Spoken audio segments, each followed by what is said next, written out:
Hello everyone, कैसे हो आप लोग। आशा करता हूँ कि अच्छे होगे, स्वस्थ होगे और अपने घर पे होगे। पिछले क्लास में मैंने ब्लड डोनेशन के जितने भी टाइप्स थे, जितने भी क्वेश्चन थे, सबको सॉल्व कराया। पहले मैंने थ्योरी को क्लियर किया, उसके बाद वेन डायग्राम को क्लियर किया, उसके बाद मैंने जितने भी टाइप वाइज क्वेश्चन थे सबको मैंने क्लियर कराते हुए यहाँ पर आज हम लोग नेक्स्ट चैप्टर डाइस को क्लियर करेंगे।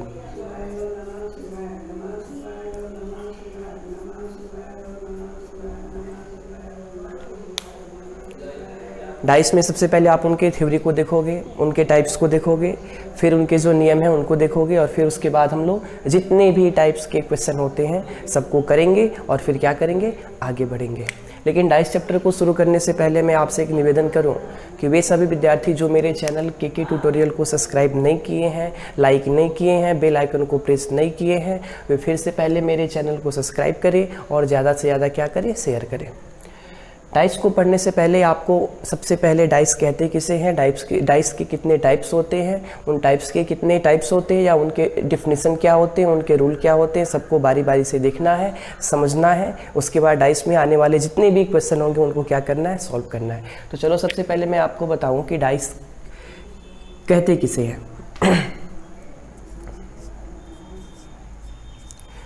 डाइस को हिंदी में पासा कहते हैं।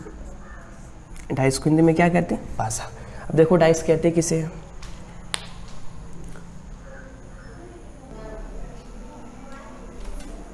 चलिए डाइस की डेफिनेशन को देखते हैं बाबू। कह रहा है कि dice is a cubical figure. Dice is a cubical figure having 6 faces and also having equal length, breadth and height. ध्यान से सुनना। कह रहा है कि dice is a cubical figure. First one is cubical figure. Cubical that means cube के जो property होते हैं वही प्रॉपर्टी किसके होंगे, डाइस के होंगे। Because dice is a cubical figure. बिल्कुल स्पष्ट है कि यदि डाइस आपका क्यूबिकल फिगर है तो जो प्रॉपर्टी क्यूब के होते हैं वही सेम प्रॉपर्टी कौन फॉलो करेगा, डाइस करेगा। यानी वैसे कहता है यहाँ पे कि dice is a cubical figure having 6 faces and also having equal length, breadth and height. In Hindi वैसे घनाकार आकृति जिनमें 6 फलक होते हैं तथा जिनकी लंबाई, चौड़ाई तथा ऊंचाई तीनों क्या होते हैं, समान होते हैं, उन्हें आप क्या कहते हो, डाइस कहते हो। बिल्कुल क्लियर डिफिनेशन है कि dice is a cubical figure having 6 faces and also having equal length, breadth and height. In Hindi वैसे घनाकार आकृति जिनमें 6 फलक होते हैं तथा उनकी लंबाई, चौड़ाई तथा ऊंचाई तीनों क्या होते हैं, समान होते हैं, उन्हें आप क्या कहते हो, डाइस कहते हो। डिफिनेशन क्लियर है, डिफिनेशन क्लियर है। अब हमें देखना है कि डाइस के कितने टाइप्स होते हैं, डाइस के कितने टाइप्स होते हैं। चलो देखते हैं।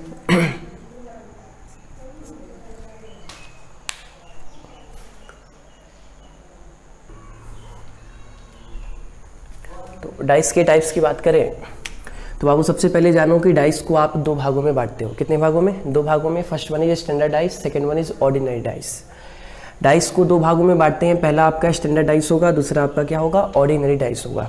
स्टैंडर्ड डाइस को आप हिंदी में मानक पासा कहते हो, वहीं पर ऑर्डिनरी को हिंदी में क्या कहते हो, सामान्य पासा कहते हो। पहले सुनो, डाइस आपका क्यूबिकल फिगर है जिनमें 6 फेसेस होते हैं और जिनकी लंबाई, चौड़ाई तथा ऊंचाई तीनों क्या होते हैं, समान होते हैं। डाइस को 2 भागों में बांटा जाता है। First one is standard and the second one is ordinary. Standard dice के कोई टाइप्स नहीं होते हैं, लेकिन ऑर्डिनरी के कितने टाइप्स होते हैं, 3, ओपन, क्लोज और ट्रांस। क्लियर हो रहा है सब कुछ। देखो स्टैंडर्ड डाइस को हिंदी में आप मानक पासा कहते हो और स्टैंडर्ड डाइस इस शेप में होते हैं। ऑर्डिनरी को आप हिंदी में सामान्य पासा कहते हो और इनके 3 टाइप्स होते हैं। First one is open dice, second one is close dice and the last one is trans dice. Open dice को आप हिंदी में खुला पासा कहते हो जिनकी ये फिगर होते हैं। क्लोज डाइस को आप हिंदी में बंद पासा कहते हो जिनकी ये फिगर होते हैं। और ट्रांस डाइस को हिंदी में आप ट्रांसी कहते हो जिनकी ये फिगर करते हैं। आप जब स्टैंडर्ड और ट्रांस को देखोगे तो आपको पता चलेगा कि सर दोनों की फिगर क्या होते हैं, सेम होते हैं। तो बिल्कुल आप स्पष्ट हो जाओ कि जो स्टैंडर्ड डाइस होते हैं वही क्या होते हैं, ट्रांस डाइस होते हैं। क्योंकि जब आप आगे थ्योरी को पढ़ोगे तो आपको बताए जाएंगे कि ट्रांस डाइस वे डाइस होते हैं जो स्टैंडर्ड डाइस के रूल और रेगुलेशन को फॉलो करते हैं, उसे आप क्या कहते हो, ट्रांस डाइस कहते हो। बारी बारी से सबको डिफाइन करते हैं, पहले सुन लो, बाद में उसे क्या किया जाएगा, नोट करा दिया जाएगा। सबसे पहले आप स्टैंडर्ड डाइस को देखते हो। कौन से डाइस को, स्टैंडर्ड डाइस को। स्टैंडर्ड डाइस को हिंदी में क्या कहते हैं बाबू, मानक पासा। क्या कहते हैं, मानक पासा। ध्यान से सुनना। जब आप स्टैंडर्ड डाइस की बात करोगे तो स्टैंडर्ड डाइस के बारे में बताया जाता है कि वैसी डाइस जिनकी अपोजिट संख्याएं फिक्स होती हैं, वैसी डाइस जिनकी अपोजिट संख्याएं फिक्स होती हैं और उनका सम 7 के बराबर होता है। वैसी डाइस जिनकी अपोजिट संख्याएं फिक्स होती हैं और उनका सम कितने के बराबर, 7 के बराबर होता है, उन्हें आप क्या कहते हो, स्टैंडर्ड डाइस कहते हो, मानक भाषा कहते हो।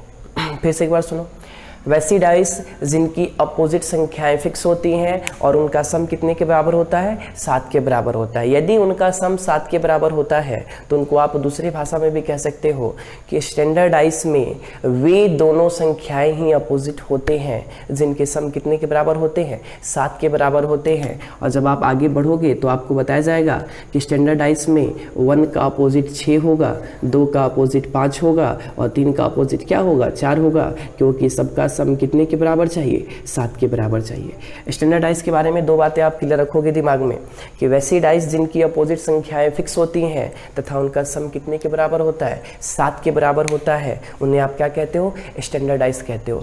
चूंकि उनकी अपोजिट संख्याओं का सम 7 के बराबर होता है तो इसलिए वहाँ पे 1 का अपोजिट जब भी होगा तो 6 होगा, 2 का अपोजिट 5 होगा और 3 का अपोजिट क्या होगा, 4 होगा, क्योंकि इनके सम कितने के बराबर होने चाहिए, 7 के बराबर। देख लो 1 और 1 का अपोजिट 6 है और दोनों को ऐड करोगे तो 7 आएगा, 2 का अपोजिट 5 दोनों को ऐड करोगे तो 7 आएगा, 3 का अपोजिट 4 दोनों को ऐड करोगे तो क्या आएगा, 7 आएगा।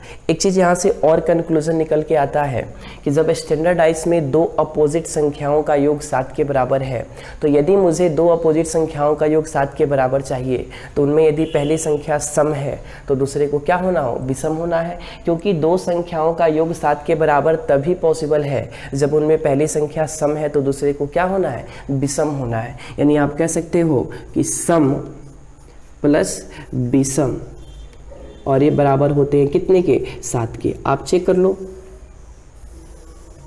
देखो 1 आपका विषम है तो 6 आपका क्या है, सम है, और तब आप दोनों को जोड़े तो कितना आया, 7 आया। 2 आपका सम है तो 5 आपका क्या है, विषम है, दोनों को जोड़े तो कितना आया, 7 आया। 3 आपका सम है तो 4 आपका क्या है, विषम है, दोनों को जोड़े तो क्या आया, 7 आया। यानी स्टैंडर्ड डाइस के बारे में मैंने आपको 3 बातें अभी तक बताया। सबसे पहली बात कि वे डाइस जिनकी अपोजिट संख्याएं फिक्स होते हैं, दूसरी बात कि जिनका सम कितने के बराबर होता है, 7 के बराबर। तो यदि स्टैंडर्ड डाइस में 2 अपोजिट संख्याओं का योग 7 के बराबर होता है तो 2 अपोजिट संख्याओं का योग 7 के बराबर होने का मतलब कि 1 का अपोजिट जब भी होगा तो 6 होगा, 2 का अपोजिट जब भी होगा तो 5 होगा, 3 का अपोजिट जब भी होगा तो 4 होगा, क्योंकि ये अपोजिट कब होंगे, जब इनका सम कितने के बराबर होगा, 7 के बराबर होगा। यदि आप कहते हो सर कि 2 अपोजिट संख्याओं का योग 7 के बराबर होता है, कौन से डाइस में, तो स्टैंडर्ड डाइस में, तो यदि स्टैंडर्ड डाइस में 2 अपोजिट संख्याओं का योग 7 के बराबर होता है तो वहाँ से एक और कंक्लूजन निकल के आएगा कि यदि 2 अपोजिट संख्याओं का योग 7 के बराबर हमें चाहिए तो उनमें पहली संख्या सम है तो दूसरे को क्या होगा, दूसरे को क्या होना है, विषम होना है, क्योंकि कहीं भी 2 सम संख्याओं का योगफल 7 के बराबर नहीं होता है, कहीं भी 2 विषम संख्याओं का योगफल 7 के बराबर नहीं होता है। यदि मुझे 2 संख्याओं का सम 7 के बराबर चाहिए तो उनमें पहली संख्या सम है तो दूसरे को क्या होना है, विषम होना है। बातें क्लियर हो रही हैं, स्पष्ट हो रही हैं। अब आ जाओ ऑर्डिनरी के बारे में।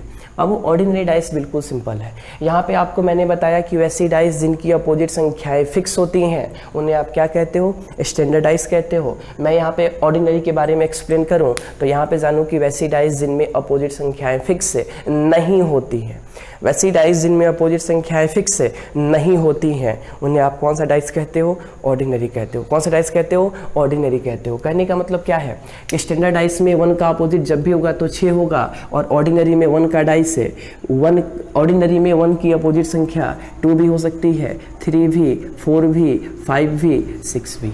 देखो स्टैंडर्ड में 1 का अपोजिट 6 होगा क्योंकि इनमें अपोजिट वही होते हैं जिनका सम 7 के बराबर होता है, लेकिन ऑर्डिनरी में ऐसा कुछ नहीं है। ऑर्डिनरी में अपोजिट संख्याएं फिक्स नहीं होती हैं, इसलिए यदि ऑर्डिनरी डाइस में मुझे 1 का अपोजिट चाहिए तो 1 का अपोजिट 2 भी हो सकता है, 3 भी हो सकता है, 4 भी हो सकता है, 5 भी हो सकता है और क्या हो सकता है, 6 भी हो सकता है। मान लो कि स्टैंडर्ड डाइस में 2 का अपोजिट चाहिए तो मेरे भाई स्टैंडर्ड डाइस में 2 का अपोजिट जब भी होगा तो क्या होगा, 5 होगा, क्योंकि 2 और 5 मिलके कितने होते हैं, 7 होते हैं। क्योंकि नियम स्पष्टता आपको बताया गया कि स्टैंडर्ड डाइस में वही दो संख्याएं अपोजिट होते हैं जिनका सम कितने के बराबर होता है, 7 के बराबर होता है। लेकिन ऑर्डिनरी में ऐसा कुछ नहीं है। या ऑर्डिनरी में यदि मुझे 2 का अपोजिट चाहिए तो 2 का अपोजिट 1 भी हो सकता है, 3 भी हो सकता है, 4 भी हो सकता है, 5 भी हो सकता है, 6 भी हो सकता है। तो दोनों में अंतर समझ में आ गया। स्टैंडर्ड डाइस में अपोजिट संख्याएं फिक्स होते हैं, लेकिन ऑर्डिनरी में अपोजिट संख्याएं फिक्स नहीं होती है। स्टैंडर्ड डाइस में 2 अपोजिट संख्याओं का योगफल 7 होता है। यदि उनमें 2 अपोजिट संख्याओं का योगफल 7 के बराबर होता है तो उनमें पहली संख्या सम है तो दूसरे को क्या होना पड़ेगा, विषम। बिकॉज 2 अपोजिट संख्याओं का योग 7 है तो कभी भी 2 सम संख्याओं का योग 7 के बराबर नहीं हो सकता है। कभी भी 2 विषम संख्याओं का योगफल भी 7 के बराबर नहीं हो सकता है। अब देखो, स्टैंडर्ड डाइस के कोई टाइप्स नहीं होते हैं, लेकिन ऑर्डिनरी के कितने टाइप्स हैं, 3, ओपन, क्लोज और ट्रांस। ओपन, क्लोज और ट्रांस। ओपन के बारे में बाबू, ओपन को आप खुला पासा कहते हो, क्लोज को आप बंद पासा कहते हो, और ट्रांस को आप क्या कहते हो, ट्रांसी कहते हो। सबसे पहले हम बात करेंगे ओपन डाइस की। तो ओपन डाइस के बारे में आप एक बात जानो कि वैसी डाइस जिनमें 6 सरफेस होते हैं और सभी दिखाई देते हैं।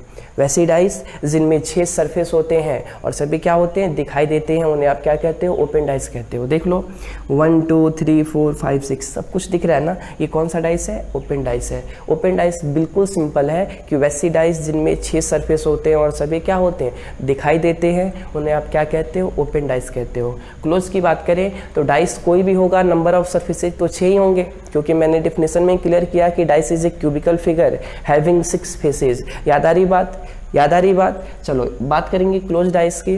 तो वैसी डाइस जिनमें 6 सरफेस तो होते हैं लेकिन दिखाई कितने देते हैं, 3, उन्हें आप क्या कहते हो, क्लोज डाइस कहते हो। ओपन और क्लोज दोनों एक दूसरे के अपोजिट होते हैं। नाम से ही कंफर्म है कि ये खुला और ये क्या है, बंद है। तो खुला है तो सभी पार्ट दिखाई देंगे और बंद है तो कितने, 3।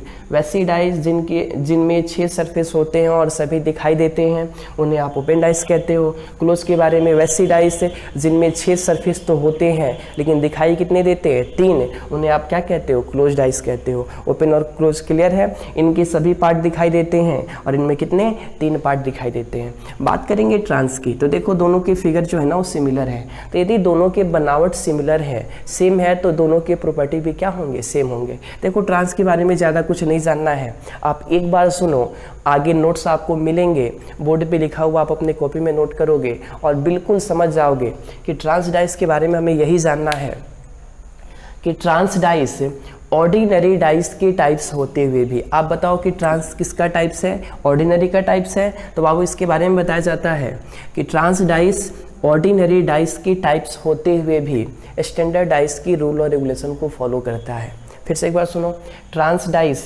ऑर्डिनरी डाइस के टाइप्स होते हुए भी स्टैंडर्ड डाइस की रूल और रेगुलेशन को क्या करता है, फॉलो करता है। दैट्स वाई ट्रांस डाइस में भी अपोजिट संख्याएं फिक्स होती हैं और उनका भी सम कितने के बराबर होता है, 7 के बराबर होता है। कितने के बराबर, 7 के बराबर। फिर से एक बार देखो, ट्रांस डाइस के बारे में आपको 2 बातें जानना है कि ट्रांस डाइस ये टाइप्स किसका है, ऑर्डिनरी का। तो ट्रांस डाइस ऑर्डिनरी डाइस के टाइप्स होते हुए भी स्टैंडर्ड डाइस के रूल और रेगुलेशन को क्या करता है, फॉलो करता है। दैट्स वाई यदि ट्रांस ने स्टैंडर्ड के रूल को फॉलो किया तो स्टैंडर्ड का रूल क्या है कि अपोजिट संख्याएं फिक्स होती हैं और उनका सम कितने के बराबर होता है, 7 के बराबर होता है। ओवरऑल आप ट्रांस के बारे में कहोगे कि ट्रांस डाइस ऑर्डिनरी डाइस के टाइप्स होते हुए भी स्टैंडर्ड डाइस की रूल और रेगुलेशन को फॉलो करता है। दैट्स वाई ट्रांस डाइस में भी अपोजिट संख्याएं फिक्स होती हैं और उनका भी सम कितने के बराबर होता है, 7 के बराबर होता है। यदि ट्रांस में भी दो अपोजिट संख्याओं का योगफल 7 है तो उनमें पहली संख्या सम है तो दूसरे को क्या होना है, विषम होना है, और पहली संख्या विषम है तो दूसरे को क्या होना है, सम होना है। क्योंकि जो बातें स्टैंडर्ड में कही गई हैं वही बातें कहाँ दोहराई जाएंगी, तो ट्रांस डाइस में। यानी आप कह सकते हो कि ट्रांस में भी 1 का अपोजिट जब भी होगा तो 6 होगा, 2 का अपोजिट 5 होगा और 3 का अपोजिट 4 होगा, और इनका भी सम कितने के बराबर होता है, 7 के बराबर। और यदि इनका सम 7 के बराबर होता है, ट्रांस में भी अपोजिट संख्याओं का योग 7 के बराबर होता है, तो यदि 2 संख्याओं का योगफल 7 है तो उनमें पहली संख्या सम है तो दूसरे को क्या होना है, विषम होना है। ऑल थिंग इज क्लियर, तभी ना 7 आएगा जी। आप देख लो 1 विषम है तो 6 क्या है, सम है, दोनों को जोड़ दिया आपने 7 आया। 2 सम है तो 5 क्या है, विषम है, दोनों को जोड़ दिया 7 आया। 3 आपका विषम है तो 4 आपका क्या है, सम है, दोनों को जोड़ दिया तो क्या आया, 7 आया। यहाँ तक क्लियर है, यहाँ तक क्लियर है। अब सबके डिफिनेशन को लिखवा दिया जाए, चलो आगे बढ़ो।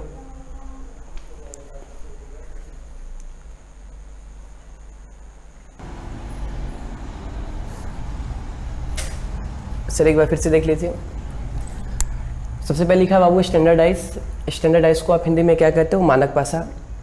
और यहाँ पे जैसे लिखा है कि वैसे डाइस जिसकी अपोजिट संख्याएं क्या होते हैं? फिक्स होते हैं तथा उनका सम कितने के बराबर? 7 के बराबर। उन्हें आप क्या कहते हो? स्टैंडर्डाइज कहते हो। यहाँ से आप दो चीज़ें अपने दिमाग में रखोगे कि अपोजिट संख्याएं यदि फिक्स हैं और उनका सम कितने के बराबर होता है? 7 के बराबर होता है, तो वे स्टैंडर्डाइज कहे जाते हैं।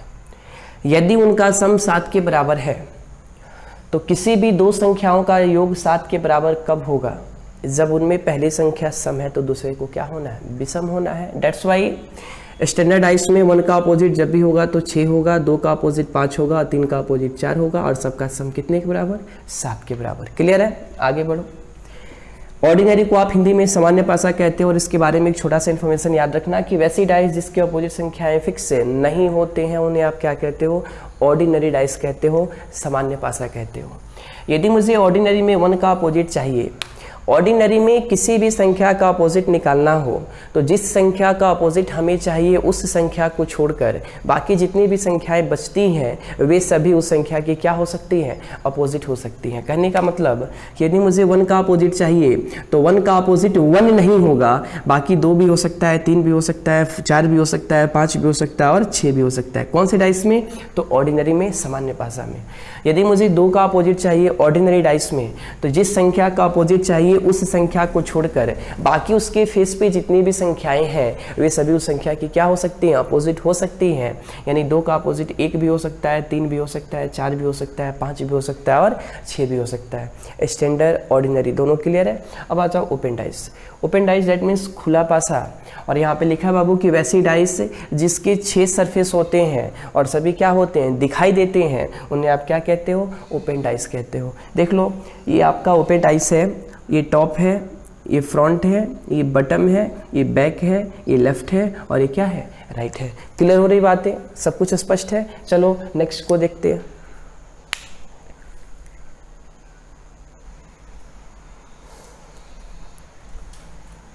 चलिए क्लोज डाइस को देखते हैं। बाबू क्लोज को आप हिंदी में बंद पासा कहते हो, जैसे ओपन को खुला कहते हो वैसे क्लोज को क्या कहते हो? बंद कहते हो। तो ओपन के बारे में मैंने क्या बताया था कि वैसी डाइस जिनमें 6 सरफेस होते हैं और सभी क्या होते हैं? दिखाई देते हैं, उन्हें आप क्या कहते हो? ओपन डाइस कहते हो। लेकिन जब आप क्लोज की बात करोगे तो क्लोज का मतलब बंद होता है और बंद होने का मतलब यह है कि इसके सभी सरफेस आपको दिखाई नहीं देंगे, विजिबल नहीं होते हैं। यानी यहाँ पे लिखा है बाबू कि वैसे डाइस जिसके 6 सरफेस होते हैं लेकिन कितने दिखाई देते हैं? 3 ही दिखाई देते हैं, उन्हें आप क्या कहते हो? क्लोज डाइस कहते हो। ओपन के सभी फेस दिखाई देते हैं, क्लोज के 3 फेस दिखाई देते हैं। डाइस कोई भी होगा, नंबर ऑफ फेसेस 6 होंगे, तो वैसी डाइस जिनमें 6 सरफेस दिखाई देते हो उन्हें आप ओपन डाइस कहोगे। और वैसी डाइस जिनमें 6 सरफेस तो होते हैं लेकिन दिखाई कितने देते हैं? 3 ही देते हैं, उन्हें आप क्या कहते हो? क्लोज कहते हो। क्लियर है? ये आपका क्लोज डाइस है। अब देखो बात करेंगे ट्रांस की। तो ट्रांस के बारे में कह रहा है बाबू कि ट्रांस डाइस ऑर्डिनरी डाइस की टाइप्स होते हुए भी स्टैंडर्ड डाइस की रूल और रेगुलेशन को क्या करता है? फॉलो करता है। डेट्स मीन ट्रांस डाइस में भी अपोजिट संख्याएं फिक्स होते हैं तथा उनका सम कितने के बराबर होता है? 7 के बराबर होता है। सेम चीज़ें आपको बताई गई थी कौन सी डाइस में? स्टैंडर्ड डाइस में। दिमाग में होगा, दिमाग में कुछ आ रहा है? देखो ट्रांस जो है ना वो टाइप से ऑर्डिनरी का, लेकिन उनकी जो भी प्रॉपर्टी है, जो भी ड्रॉबैक्स हैं, जो भी उनके जो कुछ भी कह लो लक्षण हैं, अवगुण हैं, सभी के सभी किसके हैं? तो स्टैंडर्ड डाइस के हैं। वही आप लिखा बाबू कि ट्रांस डाइस ऑर्डिनरी डाइस के टाइप्स होते हुए भी स्टैंडर्ड डाइस के रूल और रेगुलेशन को क्या करता है? फॉलो करता है। डेट्स मीन स्टैंडर्ड डाइस के यदि रूल और रेगुलेशन को फॉलो किया तो स्टैंडर्ड डाइस का रूल क्या था कि स्टैंडर्ड डाइस में अपोजिट संख्याएं क्या होती हैं? फिक्स होती हैं। यानी ट्रांस में भी अपोजिट संख्याएं क्या होते हैं? फिक्स होते हैं तथा उनका सम कितने के बराबर? 7 के बराबर। यहाँ पे उनका सम कितने के बराबर है? 7 के बराबर है। तो यदि अपोजिट संख्याएं फिक्स है और उनका सम 7 के बराबर है तो आप कह सकते हो कि ट्रांस में भी 1 का अपोजिट जब भी होगा तो 6 होगा, 2 का अपोजिट 5 होगा, 3 का अपोजिट 4 होगा और इनका योग कितने के बराबर? 7 के बराबर। और यदि इनके अपोजिट संख्याओं का योग 7 के बराबर है तो किसी भी दो संख्याओं का योगफल 7 कब आएगा? जब उनमें पहली संख्या सम है तो दूसरे को क्या होना है? विषम होना है। क्लियर है? बातें आई समझ में? चलो आगे बढ़ते हैं।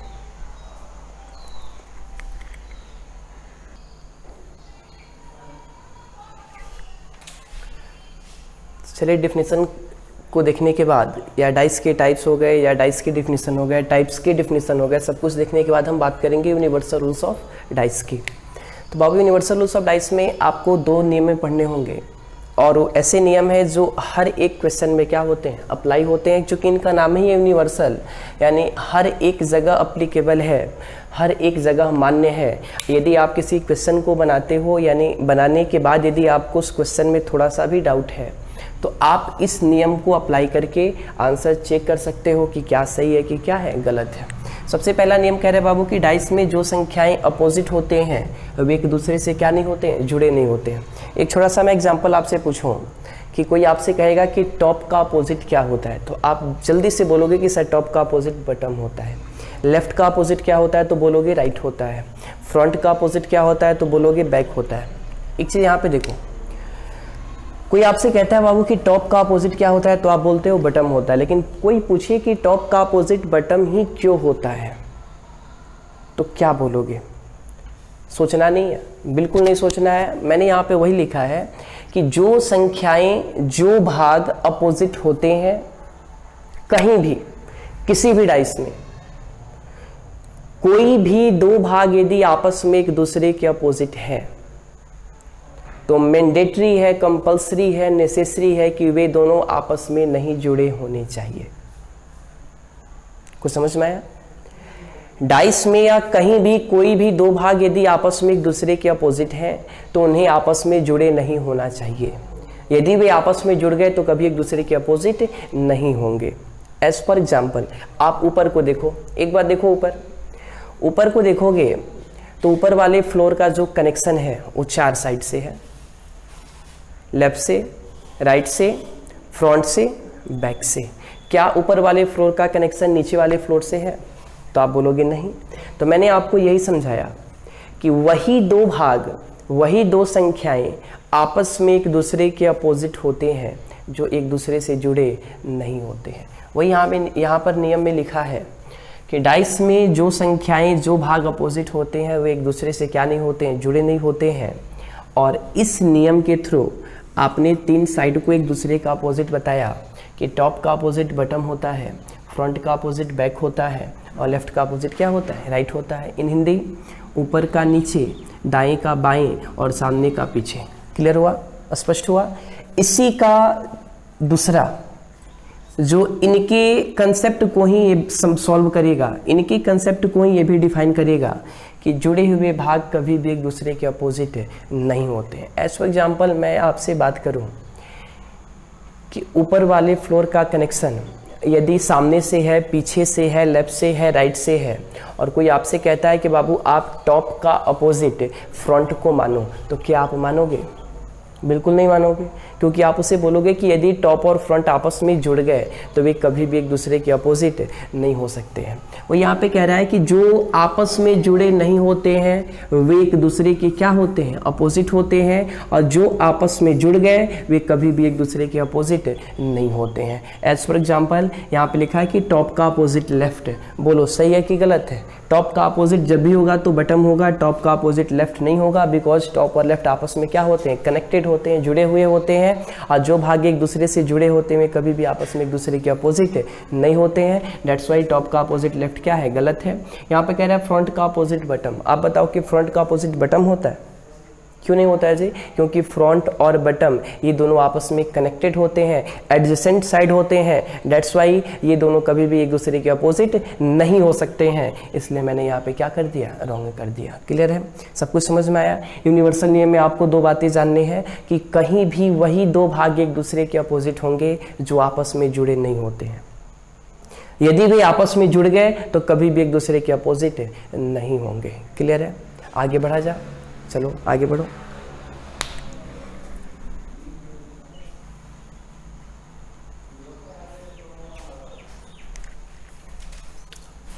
इसके बाद हमें पढ़ना होगा बाबू रूल्स ऑफ क्लोज डाइस। और रूल्स ऑफ क्लोज डाइस को पढ़ने से पहले मैं आपको एक बार फिर से बता दूं कि क्लोज डाइस के नियम को पढ़ने से पहले, इसके पहले जितने भी थ्योरी क्लासेज आपको कराए गए हैं डाइस में, उसको आप फिर से एक बार पढ़ें, कॉपी में नोट करें, क्योंकि जब तक पीछे वाले कंसेप्ट को आप याद नहीं करोगे, देखोगे नहीं, तब तक आगे आपको कुछ समझ में नहीं आएगा। इसलिए आज बस इतना ही। और क्लास को ओवर करने से पहले आपसे एक निवेदन, आग्रह कि जो विद्यार्थी मेरे चैनल के ट्यूटोरियल को सब्सक्राइब नहीं किए हैं वो सबसे पहले मेरे चैनल को सब्सक्राइब करें, क्योंकि जो भी यहाँ से वीडियो अपलोड होते हैं वो आपको मिले, आप उसका लाभ उठाएं। इसलिए मेरे चैनल को क्या करें, सब्सक्राइब करें। धन्यवाद।